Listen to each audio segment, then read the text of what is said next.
Lo que yo les voy a decir, tienen que tomarlo con un grano de sal. ¿Entienden ustedes eso? De hecho, todo lo que nosotros decimos, usted tiene que tomarlo con un granito de sal. El estudio de la manifestación del don profético en Elena de White entre los adventistas se ha concentrado mayormente en la apologética, en la defensa del don de ella, de la manifestación del don. Lo que yo traigo hoy es distinto. Yo no voy a defenderla. Lo que yo intento hacer hoy es examinar el fenómeno profético mismo. Hacer un análisis teológico de este fenómeno, su naturaleza, su propósito. ¿Por qué después de casi 2000 años de silencio, de pronto Dios viene, ¡puf!, y nos da un profeta? Estas son preguntas que mi mente inquieta comenzó a pensar. ¿Cuál es la función de esta mujer que de pronto en el 1844 resulta ser una profeta en el planeta Tierra?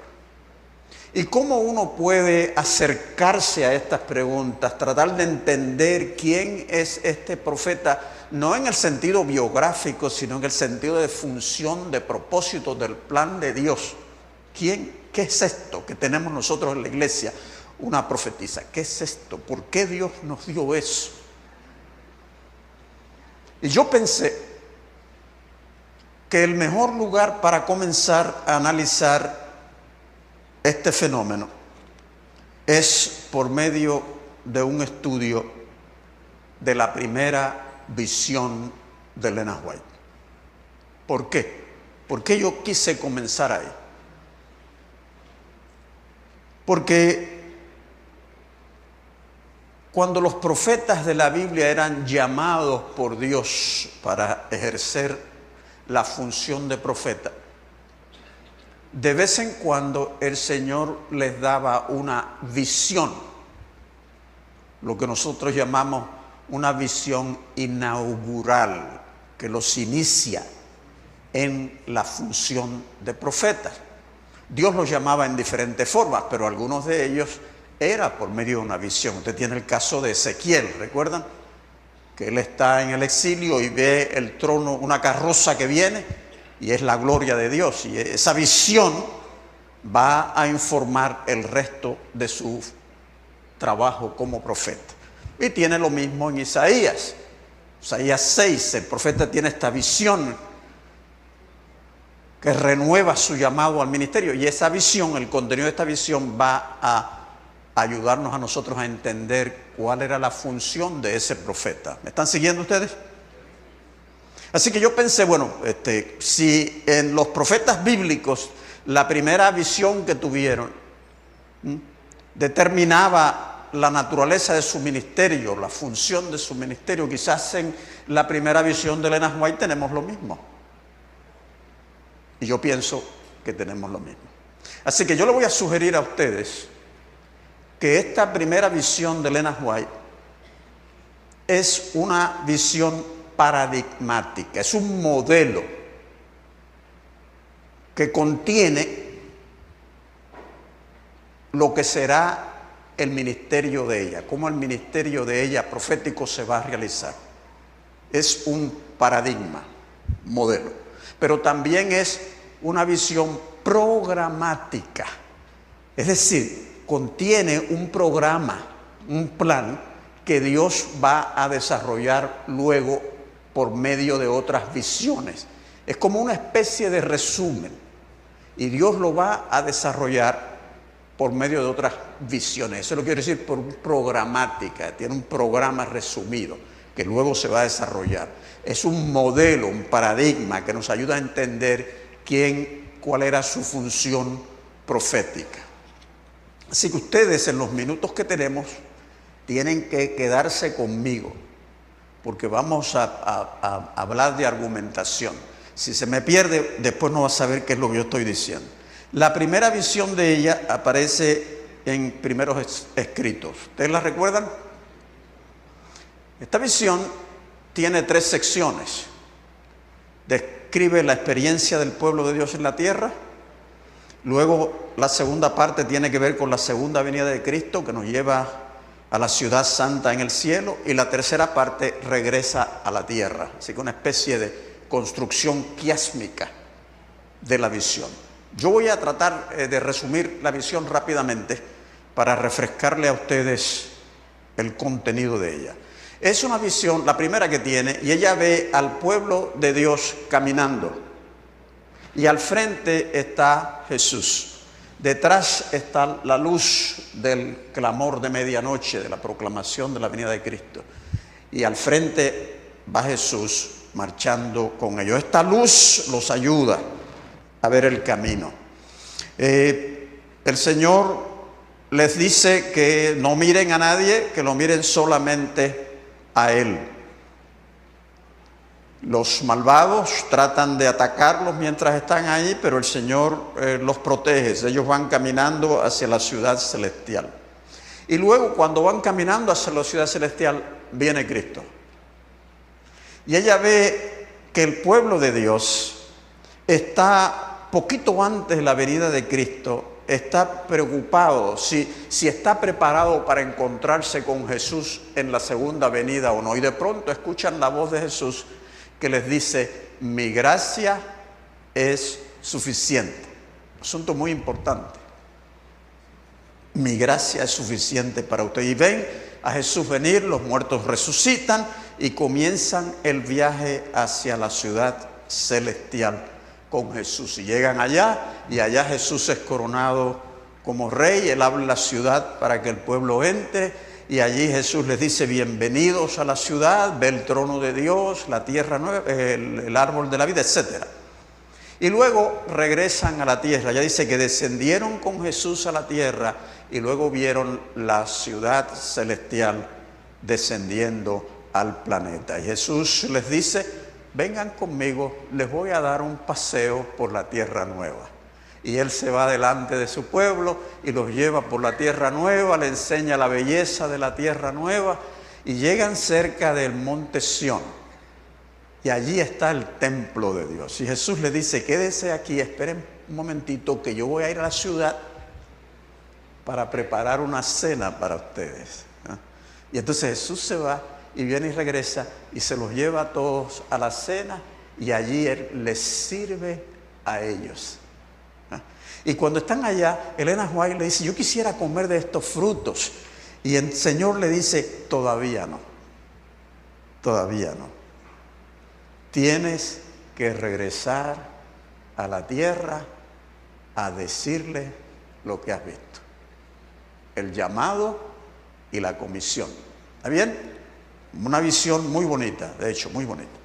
El llamado. Vamos a decir algo sobre el llamado de ella. Este es el momento en que Elena White es lanzada, por así decirlo, a una experiencia que ella jamás pensó que iba a tener.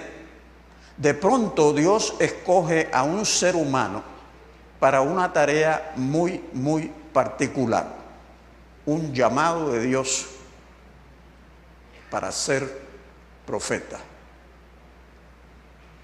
Yo les dije a ustedes que Ezequiel, Isaías, todos estos profetas del Antiguo Testamento fueron escogidos por Dios para esa tarea. ¿Qué sucede en la experiencia de esa persona en el momento en que tienes ese encuentro único con Dios, que ningún otro ser humano tiene a menos que sea profeta? Dijo Amós: Jehová me llamó desde donde yo estaba, trabajando con los animales, cuidando, de allí me llamó el Señor. Y Jeremías dice: antes de que yo me formara, ya el Señor había pensado, yo voy a llamar a Jeremías.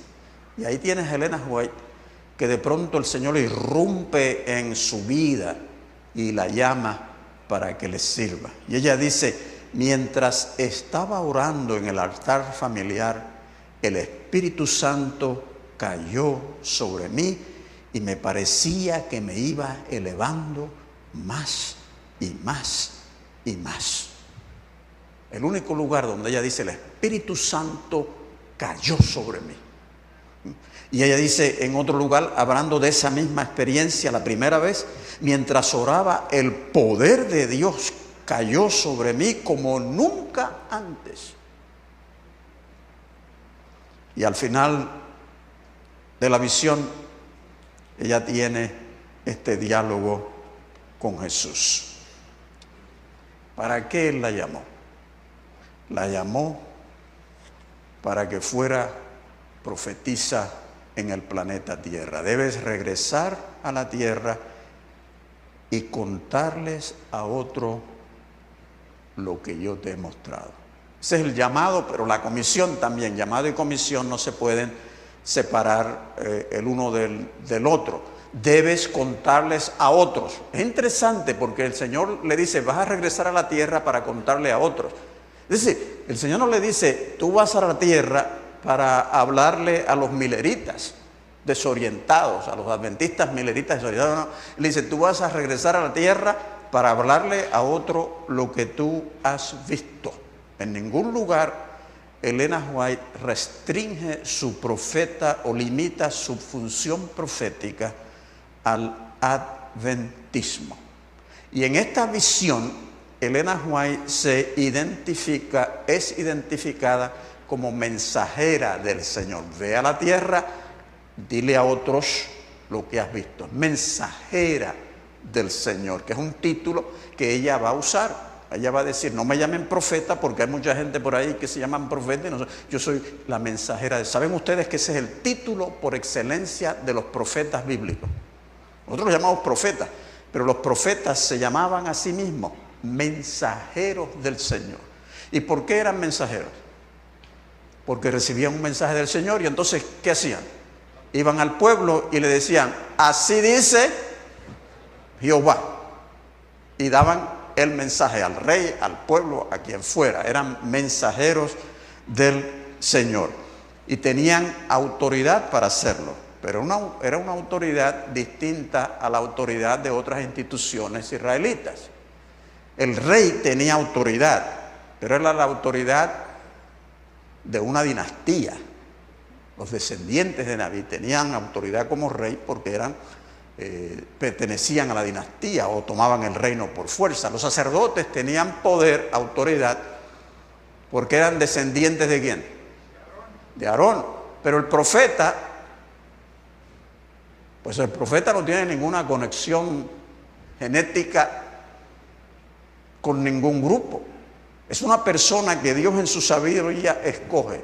Y la autoridad y el poder que tiene el profeta, nosotros lo llamamos autoridad profética. Porque ¿a quién le rinde cuentas el profeta? A Dios. No al rey, no a los sacerdotes, le rinde cuenta a Dios. Y esto le creaba al profeta un problema en Israel. Y el problema era que si había una persona que lo miraba y decía, yo no creo que tú eres profeta, pues rechazaba la autoridad del profeta. Así que la autoridad del profeta era casi algo que cada individuo tenía que decidir si era profeta o no, lo rechazo o no. Y en el Antiguo Testamento usted tiene este conflicto constante, el rey rechazando al profeta a menudo, aún los sacerdotes rechazaban al profeta porque no lo veían como que Dios lo había llamado. Y el profeta, por lo tanto, era una persona solitaria. Y la única seguridad que tenía era el llamado original, la visión inaugural. Él o ella sabían que soy profeta porque el Señor me llamó a esto en un determinado momento. Y Elena White, usted encuentra precisamente la misma experiencia. La iglesia adventista no llamó a Elena White a ser profeta. Y de hecho, cuando la iglesia adventista pensó en ordenarla, ella dijo, no. ¿A mí me ordenó quién? Dios. Ustedes no me hicieron a mi profeta, me hizo Dios. Y nunca aceptó porque ella no tenía que rendirle cuentas a quiénes, a los seres humanos. Era a Dios. Ahora ya, ¿De qué es esta visión? Yo que aquí es donde entramos. ¿De qué es esta visión? ¿Cuál es el propósito de esta visión? Y el propósito es claro. El propósito con relación al pueblo es muy sencillo. Ella dice que la visión tenía como propósito animar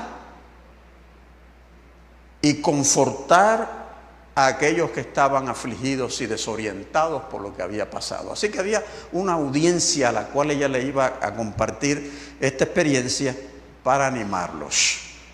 Y los anima mostrándole lo que Dios, Cristo Jesús, le mostró a ella. Pero la visión tiene otro propósito, no solamente decirle a la gente el Señor está con ustedes, tiene otro propósito que tiene que ver con la función de ella como profeta. Esta visión nos va a decir cuál es la función de ella, así que tenemos que mirarla desde el ángulo de qué dice esta visión con relación al don profético de ella. Y tengo varios puntos. Número uno, una de las primeras cosas que la visión establece es cómo se va a relacionar Elena White con la Biblia. Usted tiene la Biblia y ahora tiene un profeta vivo. ¿Cuál va a ser la relación entre estos dos? La Biblia y la profetisa. ¿Cuál es la relación? Y a mí me parece que en esta visión usted encuentra la introducción a cómo será esa relación. ¿Estará ella sobre la Biblia? ¿Estará bajo la Biblia? ¿Estará igual? ¿Cuál va a ser? Y la visión nos dice cuál es. Ella dice, detrás del pueblo estaba una luz.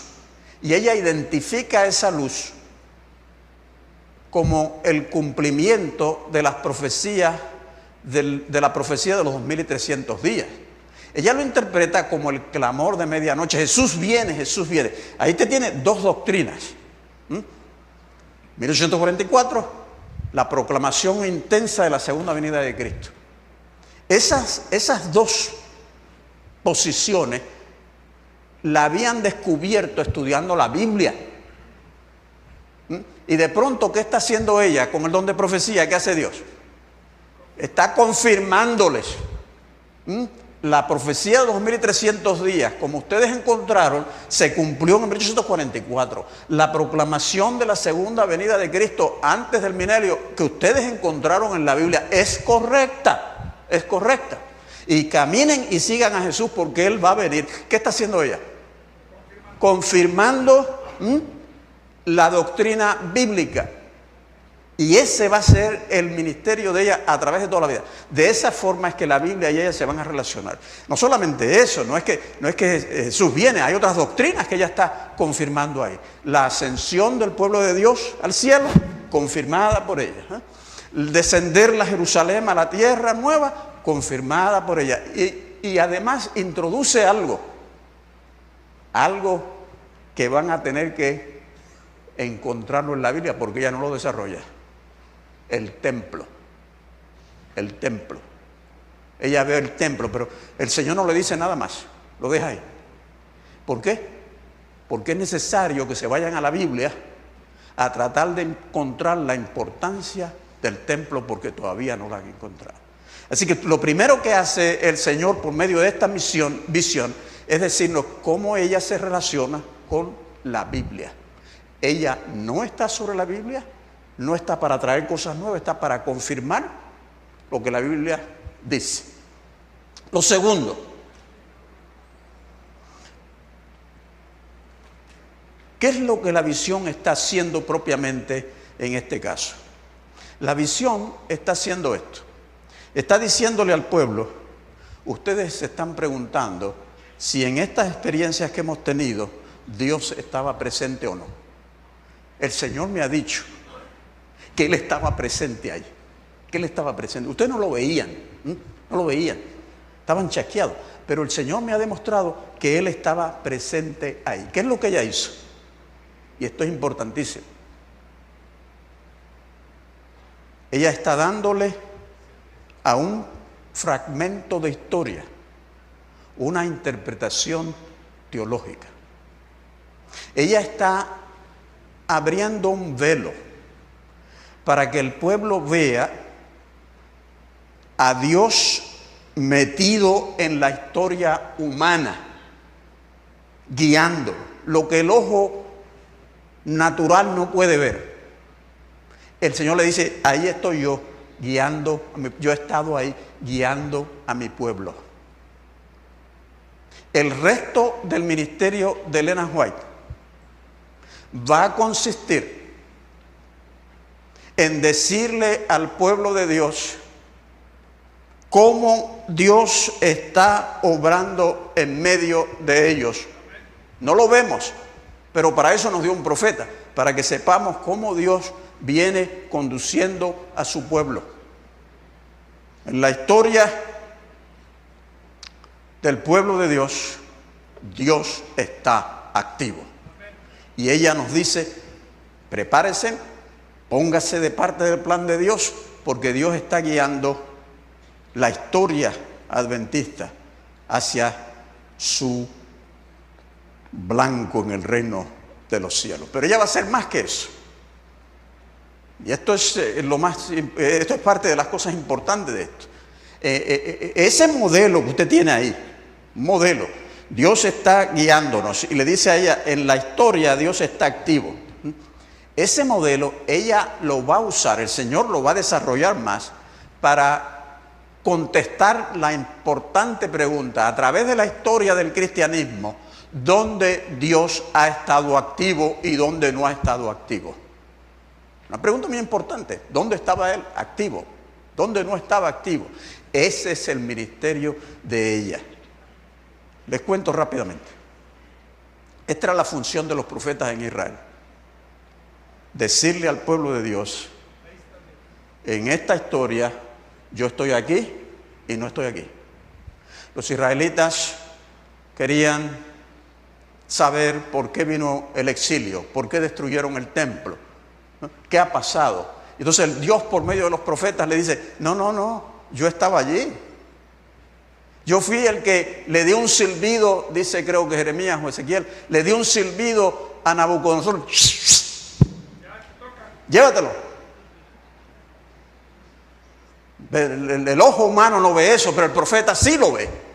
Porque el Señor le está interpretando la historia, está diciendo, yo quiero que vean la historia desde mi punto de vista.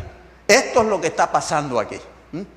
Ustedes no lo ven, pero yo les voy a decir por medio de mi profeta, y esa es una de las funciones más importantes del profeta, revelar dónde está Dios, dónde no está Dios. Usted va al Nuevo Testamento y encuentra lo mismo. No hará nada sin que lo revele su siervo los profetas. Lo revela. Lucas, en el Evangelio de Lucas y Hechos que usted tiene, una interpretación de la actividad de Dios en la historia desde que Jesús nace hasta que el Evangelio llega ¿a dónde? A Roma. Cómo Dios estaba obrando y cómo el Espíritu estaba obrando, ¿no? El profeta nos dice dónde está Dios activo y dónde no está activo. Después de la era apostólica cesó el don profético. Anoche John les habló de eso, como cesa. ¿Y qué sucede? La gente comienza a especular. Comienzan a especular. Hay historias eclesiásticas de los primeros siglos, particularmente cuando el imperio romano se está haciendo cristiano. Y Eusebio dice, oh, qué cosa maravillosa, cosa maravillosa. Ahora tenemos la historia secular y la historia cristiana que están sumergiéndose en sí misma para tener una historia cristiana del imperio. Así como él lo ve, cosa maravillosa, decía él. Pero las tribus del norte vinieron y destruyeron a Roma. Y la pregunta era, oh, pero Dios no estaba aquí con nosotros. Y los romanos paganos estaban enojados con los cristianos, diciéndole, antes de que el imperio se hiciera cristiano, pues nosotros estábamos bien, adorando a los dioses paganos, nadie nos destruía. Se hicieron cristianos y el imperio se cayó en pedazos. Es un problema de teología de esos siglos muy serio, donde finalmente se separan, al principio se separa la historia secular de la historia cristiana, se separan, pero en el imperio romano finalmente se hace el imperio sacro. Recuerden, la Iglesia y el Estado se unieron por la Edad Media. Y había intentos de entender dónde está Dios en esto. ¿Y saben que usaron muchos para tratar de entender dónde estaba Dios en esa historia? Fueron a Daniel y Apocalipsis. Daniel y Apocalipsis. Y cuando estaba por romperse el Imperio Romano, muchos de esos escritores decían, Daniel nos dice qué está pasando. Los 4 imperios cayeron, ahora se divide Roma, viene el anticristo y entonces se va a establecer luego por la venida de Cristo. Estaban dando una interpretación teológica basada en la profecía bíblica. Los reformadores vinieron y miraron a la interpretación teológica que la Iglesia Católica había hecho y dijeron, no, esa historia lo que dice es que la Iglesia se corrompió. Ahí no estaba Dios. Echaron el Evangelio a un lado y comenzaron a crear otro enfoque de la historia cristiana basado en la profecía apocalíptica. Dios no estaba ahí. Y luego los reformadores vino el racionalismo. Y el racionalismo dijo, no creemos en la providencia de Dios, Dios no está presente en la historia. No está presente en la historia. Y la iglesia cristiana, como dice un historiador secular, se encontró desorientada por el racionalismo y el surgimiento de la evolución natural. La iglesia no podía darle una interpretación divina a la historia. No había ninguna voz que pudiese decir dónde está Dios en todo esto. Y de pronto en el siglo XIX, Dios levanta un profeta para que le diga al mundo dónde estuvo él y dónde no estuvo. Y yo les sugiero a ustedes que esa es la voz profética de Elena White. Que en un momento cuando la historia mundial y el cristianismo vive desorientado con relación a dónde está Dios, él decidió comunicarse con su pueblo en la misma forma en que él se comunicó con su pueblo en el tiempo bíblico. Él dijo, la situación es tal que tengo que intervenir directamente para aclarar dónde está la verdad y dónde está la apostasía. Él dijo, yo voy a intervenir directamente, y en el diciembre de 1844 intervino, le dio una visión a esta niña. Y en esa visión le dio este panorama que yo estoy describiéndole a ustedes. Tu ministerio es más que trabajar con este grupito. Tu ministerio es que yo le informe al planeta Tierra qué es lo que verdaderamente ha sucedido en la historia del cristianismo. Y usted va y lee a Elena White, ¿y qué es lo que usted encuentra? Ella dice, la unión de la iglesia y el Estado, no estaba allí el Señor. No estaba allí. El rechazo del sábado, el Señor no estaba allí. La inmortalidad del alma entró a la iglesia, el Señor no estaba allí. Los reformadores surgieron, el Señor estaba allí, tratando de reformar la iglesia. Los reformadores que vinieron antes de Martín y Lutero, el Señor estaba allí tratando de limpiar la iglesia. La proclamación de la justificación por la fe de los reformadores, ella dice, el Señor estaba allí también. Salvación por la gracia, el Señor estaba allí también. Confesión al sacerdote, no estoy allí. ¿Me están entendiendo ustedes? Esa es la función de este llamado de esta mujer. Darle a la historia una interpretación desde la perspectiva ¿de quién? De Dios. Y ella estaba consciente de eso. Ella dice, la serie del conflicto de los siglos tiene que ir a todo el mundo. Ella nunca pensó que su ministerio era restringido a nosotros. Tiene que ir, dice ella, a todo, debe esparcirse. Y cuando estaba escribiendo el conflicto de los siglos, el ángel le decía, apresúrate, apresúrate. Este libro tiene que salir, apresúrate. ¿Por qué? Porque ahí usted tiene un análisis de la historia. El Señor no le estaba diciendo a ella que escribiera una historia del cristianismo infalible, ¿no? Ese no es el propósito. El propósito es decir, este sistema de filosofía está mal. La evolución de Darwin está mal. La invención del método histórico crítico está mal. ¿El Señor estaba en el movimiento de Miller o no? Sí, estaba allí. Ellos creían que Jesús venía el 22 de octubre. No, el Señor no venía en ese momento. Y entonces ella nos da ese panorama maravilloso. Pero ella hace una cosa más. Y termino. Ella toma este análisis de la historia en el planeta y lo incorpora a un análisis de la historia cósmica. De la historia cósmica. Desarrolla, como ningún otro escritor cristiano lo ha hecho, el tema del conflicto cósmico. Y mira al cosmos utilizando la escritura, utilizando la apocalíptica bíblica, mira al cosmos desde su comienzo y comienza a trazar desde ahí cómo Dios ha estado trabajando en la historia del cosmos y cómo esa historia terminará. Y en ese desarrollo de la historia, de la conclusión del conflicto cósmico, ella es guiada por Dios para trabajar desde dentro de las profecías apocalípticas y comienza a pintarnos un panorama histórico desde la perspectiva de Dios cósmico. Yo me arriesgo a decirles que nosotros a veces no sabemos lo que tenemos en Ellen White. Y me arriesgo a decirles